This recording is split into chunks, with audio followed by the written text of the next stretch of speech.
सैया टूट गइल कमर कर धनिया ना हो सैया टूट गइल कमर कर धनिया ना। चला भैया मेहमानी उमानी तो हो गया। चला सड़ुआ यही बगलिया में सड़ुआइन के घर है, चला घूम ले आओ। चला घूम ले चला चला औरों वाली हो जाए। अरे सड़ुआइन बड़ा नाच नाच के बटोरा था वो। अरे का भजीजा कैसे आओगे भैया?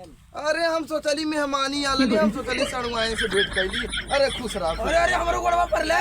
अरे खुश रहा खुश रहा। और तब बतावा हालचाल। और सब ठीक है बा। आवाज जे चला पानी उन्ने पीला।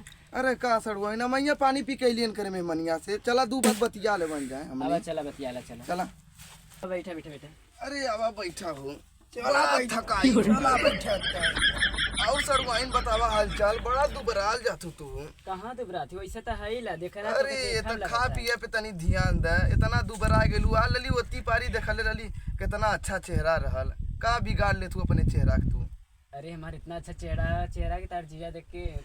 हाँ, अरे बस करा सड़ुआइन हम जाना तू का कह चाहत हो। या सड़ुनिया बहुत चिकन है। अरे चुप सारी नहीं तना कहाँ जाले कहाँ किच करे ले तू। अरे का कहना हो का कहना है? अरे तो कर ली जरावत है कहते तो सड़ुनिया के नाम लिख के हमारे तरह लिख के सड़ुआइन। और हालचाल बताओ सड़ुआइन अपन। और हाल चाल ठीक है बा।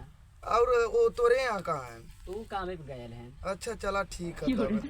का सड़ुआइन तोहरा हथवा बड़ा मुलायम है। तोरे जैसा हथवा हमरो जने के रहत। हट हो का बोला था जीजा? अरे का लजात हूँ कहती दू बात बतियाओ बदे तो लजात हूँ। झूठे इतना दिना बाद अली है। हम सोचली अपने सड़ुआइन से तनी से मिल ली। अरे न मिलता है ला ना। अरे तो तनी का लजात हूँ तनी दू बात बतियाला निक से। चला से बात कइला बतियाला। अच्छा अरे सड़ुआइन तो के तो जाए देख के जाए के मन ना करत ह। तब वो जाए के पड़ी हमरो जाने जोहत हूँ। हाँ जो होता है ये सही कहते हैं। तब साजो हो गल बात चलत ही अब। चला अच्छा ठीक है। चला ठीक है।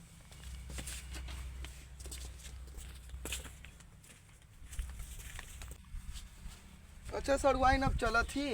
अच्छा जा जीजा देख ताके रहिए बच के जइया। अच्छा चला ठीक है।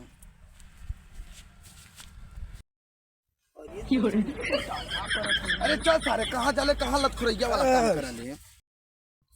अरे सड़ुआइन। अरे सारे अरे अरे अरे बक फुकाना।